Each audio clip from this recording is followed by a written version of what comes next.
Welcome back, and it's time to head out to help out Kaya here. I swear to Sibris, there's unholy wailing coming from Hayton's family crypt. No one wants to check on it for fear of the Sahuagin and their cronies. But what could they want with Hayton's crypt? Oh dear, why won't anyone go down there and see? The Sahuagin have cowed the village, but not me. I shall make sure that their evil hasn't polluted Hayton Crypt. You are so brave. Alright, so now I have a quest here to help in the family crypt, and this means I need to actually find the crypt. Where is it? Ah, there it is. The quest giver is usually very close to a portal into an instanced area. In this particular game, you will notice that just about every single adventure is instanced, and therefore has a way for either casual, normal, hard, or elite settings. So therefore, let's see, I'm level 1. This is a level 1 quest, so therefore I'm just going to go in through the normal way for now, for normal setting. And now we enter in here, and now we're here. For generations, the Haytons protected the village from the Sahuagin attacks, but now it looks like the Sahuagin have finally won, and all the Haytons are dead. Or so it seems. I don't know why you didn't hear the... Coming from deep in the crypt, you hear the strange and unsettling echoes that Kaya spoke of. And by the passage leading in, a grim-faced man glares at you. I was going to ask why I didn't hear the dungeon master, but as soon as I moved, I did. Hello there. I haven't seen you before. You're new to Korthos? Well, you should go back to the village. The crypt is falling apart. You could trip on some rubble and hurt yourself. The villagers are talking about some strange noises down here, and I'm going to investigate. Let me pass. Fine. Don't come crying when you trip in the dark and break your neck. Very well. We're about to go into here, into the crypt. Strange. Sarcophagi line the walls, but they're broken open and empty. Where did the bodies go? That's a good question. Naturally, since I am going in here, I will need my wolf companion, since that's a major ability for a druid. And I will summon nature's ally. Bring in another wolf. Better than a rat. So I have a wolf and a rat. And I'll use Ram's Might in order to increase my strength. And my final spell that I have is Lesser Vigor to help to heal myself. You notice something strange about the wall to the west. If you search the wall, you may discover more. Yes, there's a secret passage here, as obvious from the way the map is done. I can search here if I want. Unlikely I'll find anything because search, I've got 0 ranks in the search ability.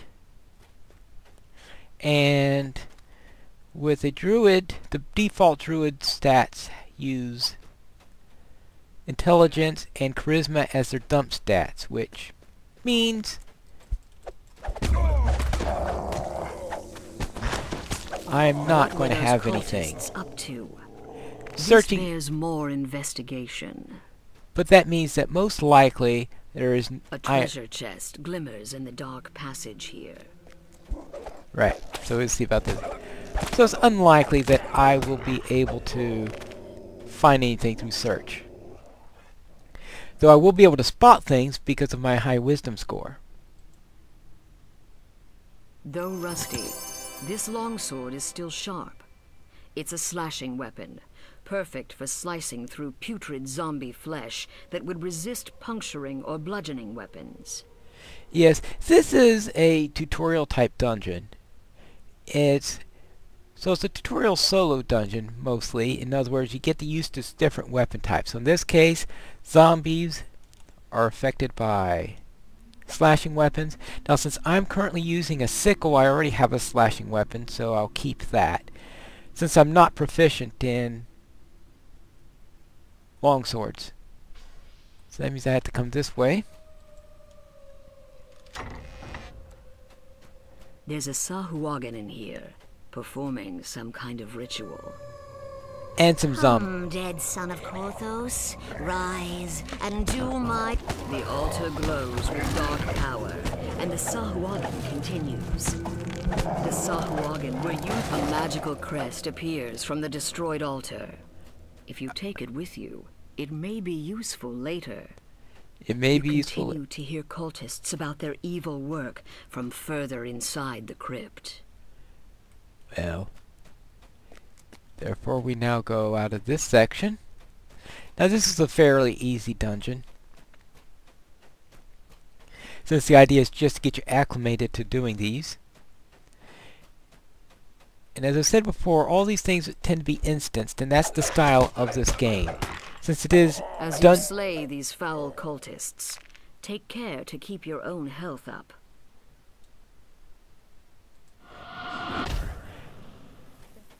Everything's instanced. This is Dungeons and Dragons after all, and so therefore it emphasizes dungeons. So this crypt is a little dungeon here. So you do have some wilderness areas. Another treasure chest. Perhaps the cultists brought it here, but it's yours now. Now the reason why we have so many treasure chests is to introduce us to different types of loot. This heavy mace is a bludgeoning weapon, ideal for smashing apart skeletons. Their bones are resistant to puncturing or slashing weapons. Yes. Now, I really can't use a mace all that well. So therefore, it's probably best I not do anything, because my attack is very poor with it.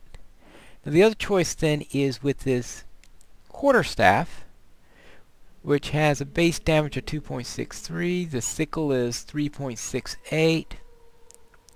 So I have a little bit more damage I could do with this. But against the Sahuagin, it's better to use this sickle that I have. So since I've got a couple of companions with me, I'm not going to worry too much about the weapon type.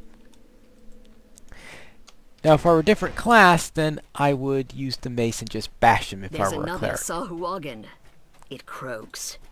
Cragwolf Hayton, in life you served the... These devourer altars will create a blight of undead upon Korthos. Another crest drops out as you smash the altar. There might still be other altars elsewhere in this crypt. Right. So therefore, that's our first objective. They give you all your objectives here to investigate the crypt, which is what we're doing. Destroy all the devourer altars, so there's one more of those left. And optional, prevent Kagur's Hayton's remains from being desecrated by undeath, and that looks like... So I've completed that somehow. There you go. Boom, boom, boom.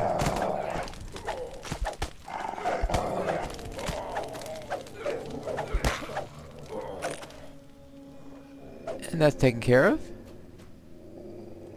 Apparently they were trying to steal more bodies. So now we're starting to see areas where there are A bodies magical everywhere. barrier blocks the way, and behind it, another Sahuagin performs unholy rituals at a devourer altar. This barrier appears linked to 3 sockets in the wall. If you find the crests to those sockets, it may allow you passage. Alright, I still need the octopus socket. The crest for the octopus. Now, there is a rest shrine here, but I'm at full health and I've got most of my spell points, so there's no reason to do so. Now, one thing I could do is to break these crypts.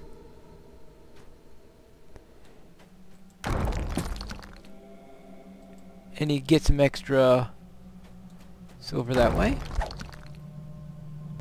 It's just the way the game works. and more cultists. Now the Sahuagin are your main enemy in the starter area.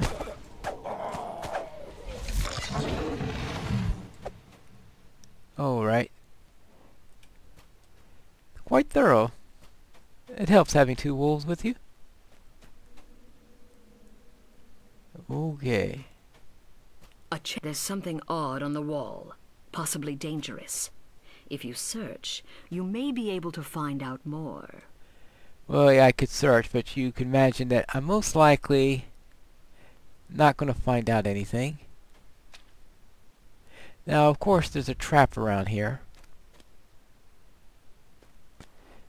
But I'm not a rogue, so it's not an easy thing to do. Acid sprays out of the wall as the gate slams shut. So, that's not really all that unexpected, is it? Alright, so now, let's open the chest. Ooh, I can get this. Masterwork darts. That's nice. Obsidians, that's gems. Gems are just a way of getting more money. There's a shockproof gloves, which are nice, in which you get electrical resistance. Well, since I don't have any gloves at all currently, that would be useful. So that'll protect me. Of course, that won't protect me against the acid any. And I guess that's all I can use at the moment. Now, the darts I could theoretically use, I believe. Yes. So if I ever needed to throw something, I can use some darts. Not the most effective weapon in the world, but how did that... I guess I just move these into here, and I can make that as my 3rd weapon type. Now they're a single hand, so I could be able to have my shield up with it. Yes, alright. Therefore, if I need a ranged weapon, I could switch to the darts. Now, to get by this, I want to just run across as fast as possible. I was expecting to see acid spit out at me.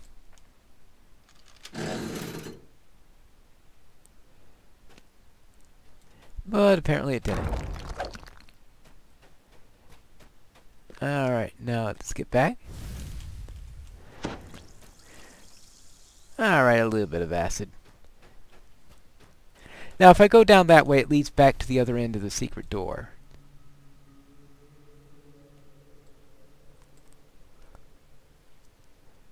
To the secret door that we saw, that we were unable to do anything with earlier. So that's what that's all about. So now let's go down here. Take care of the 3rd crypt. In the middle of this chamber is an evil devourer altar. By it, a Sahuagin rumbles. For generations, the human Haytans have forestalled us. The Sahuagin's plan must have been to use these when the altar collapses, a 3rd crest appears. It glows with cold magic.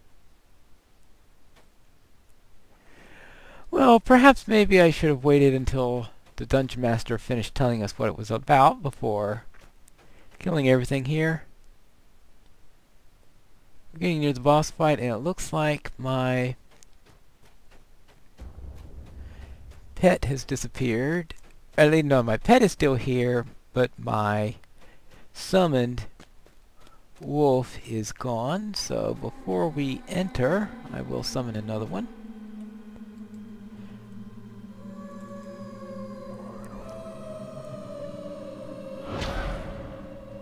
And there we go. I think the wolf pet gets bigger as I level. You fit the last crest in place, and the magic shield dissipates.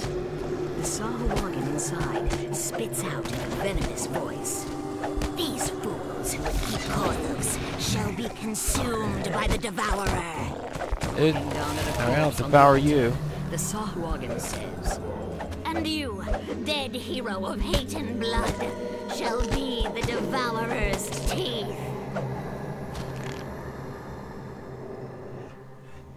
Alright. Well, looks like you're done with. So now I've destroyed the final altar, so I still need to destroy this. Your bold action saved Korthos and brought the Sahuagin's fell scheme to naught. The treasure chest in the antechamber is now yours. So therefore, I have done all the various items. I now status is completed, and I destroyed the final altar in the antechamber. So therefore, I can take the treasure chest. Oops. Alright, so I get some dragon shard fragments. Still not 100% sure what to do with those.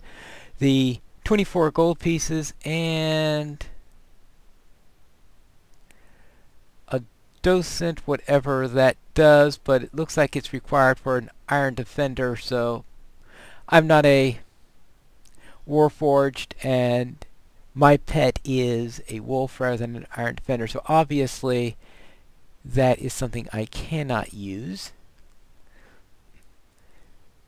But now, you do have the option of re-rolling using shards, but re-rolling a chest at a starter dungeon is just isn't logical. And if you have anything that's near a decent roll, then you're probably not going to want to do it either. But in this case, I'll just sell the stuff. And nothing of important here. Nothing of import here at the moment. But let's see if we can find anything in the sarcophagi.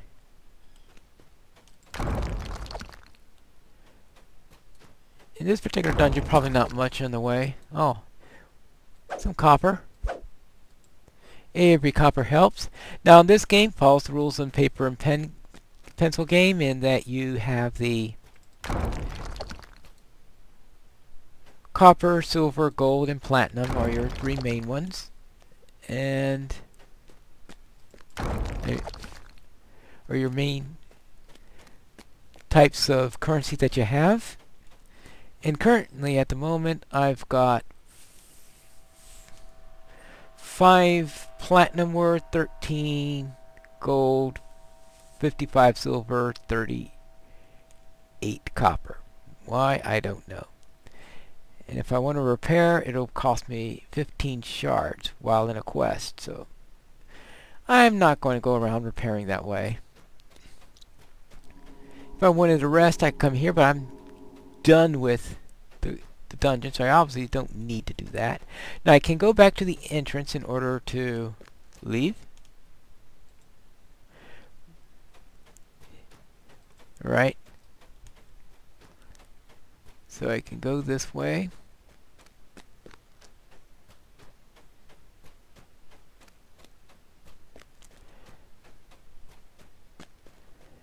And I could go out this way. The other way I can go out, like if I... No, I'm going the right way. Alright. The other way I can... something strange about the wall to the west. Yes, I know about that. If you search the wall, you may discover more. Sometimes the Dungeon Master repeats something whenever you go to an area, which isn't particularly useful. Alright, Kaya, here is... It's all done. Blaze, I'm afraid you've been hurt. I was afraid you've been hurt. Did you find something in the crypt? What was there? The Sahuagin were resurrecting the Haytans, turning their bodies into undead minions. But don't worry, I've put a stop to it. Oh, how horrible! But what about, did you find Lars Hayton? Was he... You didn't find any trace of him down there, so he could still be alive. Oh, Blaze, you've done me the world of good. Alright.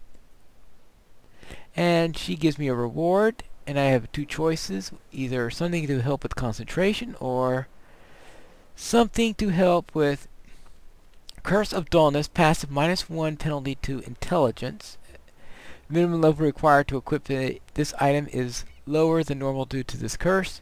And Curse of Foolishness, passive 1 -1 to wisdom. I do not want a -1 to wisdom. And the other is Amulet of Inner Focus, concentration +1 and will save +1. Now that would be useful. Some of the braver villagers tried to stem the Sahuagin tide, but their courage led to naught but grievous injuries. Korthos needs someone with more than just guts. So now I have 3 objectives here. One is to help Kaya, which I just did. Then I had to help Linus Ware with his problems and Baldar the Bold with his problem. And once I have all 3 of those done, then I could advance the quests in this area. And that is this episode. Here where we have all these fun trainers up here. For our actually, ooh! I gained 2 ranks during this time. How nice. Here's our Druid trainer. And how this game works is that you have 5 ranks with each level. Now you say, why not just have 5 times as many levels? And that's because the levels work here the way they do in the pencil and paper game, where you have a much smaller number of levels. Since, let's face it, if you don't have a computer keeping track of everything, keeping track of 100 levels could be a real pain. So therefore 20 levels is the number of levels you have. Then they have, right now I think there are 5 epic levels after that, but we'll worry about first the first 20 levels. The fury of the storm, the gentle strength of the morning sun, the cunning of the fox, and the power of the bear. These are all at a druid's command. Alright? That sounds like something a druid trainer will say. And I can either spend action points on enhancements. So I have these enhancements that I gain at each step. So I have 2 action points, one for each step that I have completed. Okay, I'm at rank 2 right now, so for each rank I've completed, I get 1 of these action points. And I get 1, I could spend them either on the racial enhancements tree or on the class enhancements tree. And I am here for, let's see, Nature's Warrior, plus 1 hit points per action point spent on this tree.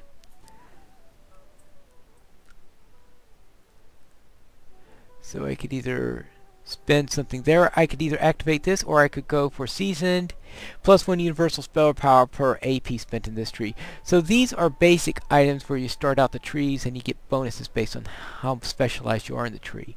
And here on the human side, humans can select racial action boosts that share a number of uses per rest, but are not linked to the class-based action skill cooldown. So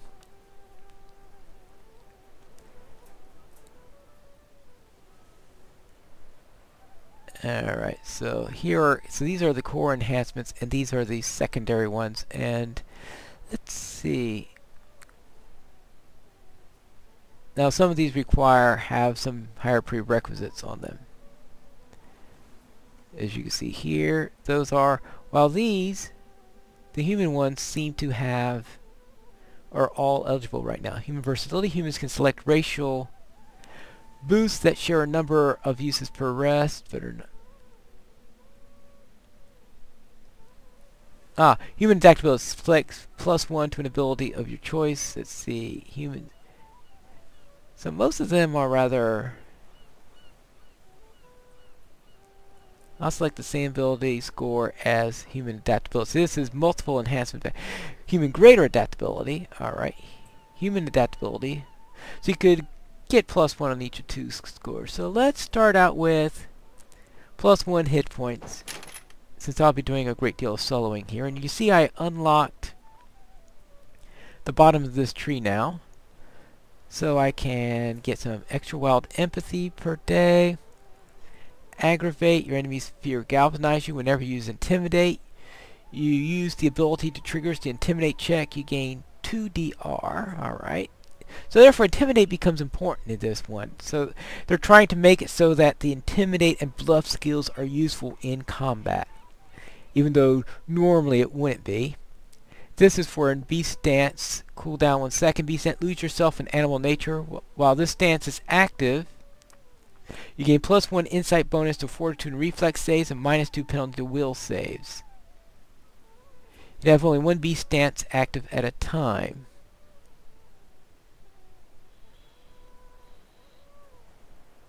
Alright, let's see. Shifting rake. So what happens if I do this? Just to see how things work on this. Still haven't quite sure exactly how this works. And you can see that needs Druid. All these things need Druid level 2 up here. So therefore, we only have one beach.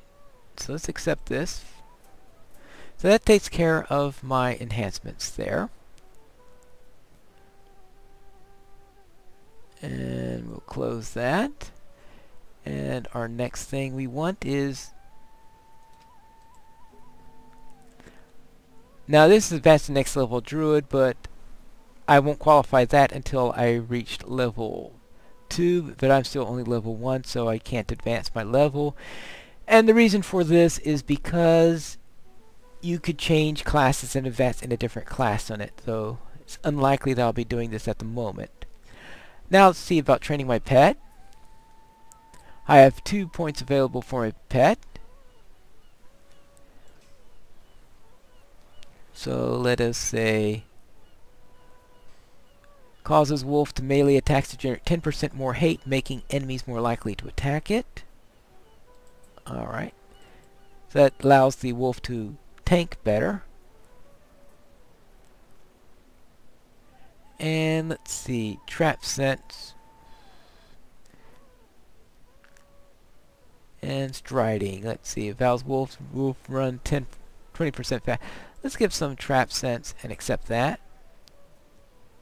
And that takes care of that. Now, if we check my character sheet, see, here are my skills. Now this shows all skills, even those that you really don't have very well. And the ones that pertain to your class that you more easily get are on the square area. Well, no, I guess not all on the square. Oh, I guess that's active versus passive or something like that, perhaps. Oh yes, okay. The triangle ones are the passive and the square ones are active. Okay, good. And the ones that have the star are the ones that you have due to your class. That's what I'm going to assume. Oh, no, those are the cross-class skills. Never mind. Yes, those are the cross-class skills. So I have Spot, for example, as a class skill, and Swim as a class skill, but Tumble and Search are cross-class skills, meaning they cost more points that way. And now here are my feats. Call Wolf Companion, Dismiss Charm, Attack.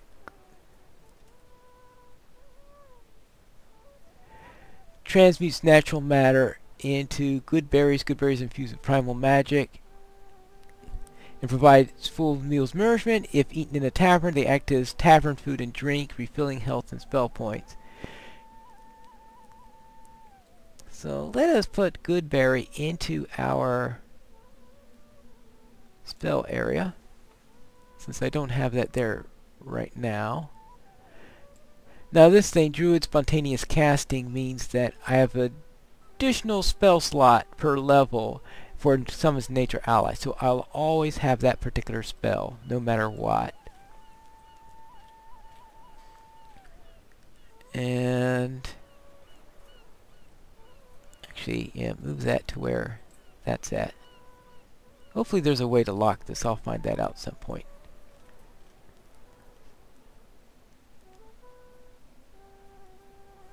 Alright, these are my spells, which I get at level 1. Enhancements. So let's see what that is. And crafting. So whatever that means. And that provides me with the buff that says lose yourself in your animal nature, you gain an insight bonus to fortitude and reflex saves and a penalty to will saves. So therefore, if I am going to be fighting stuff like going through traps or through certain types of dangers, then I may use this, but if I'm going to be facing people that are going to be casting mind control spells, I certainly want this to be off. So that's a toggle on there. Alright, now I understand that. I can see why that will go with a druid. So next time we will do another dungeon for this person, for Linus. And that'll be in our next episode of Pineleaf Plays the Druid.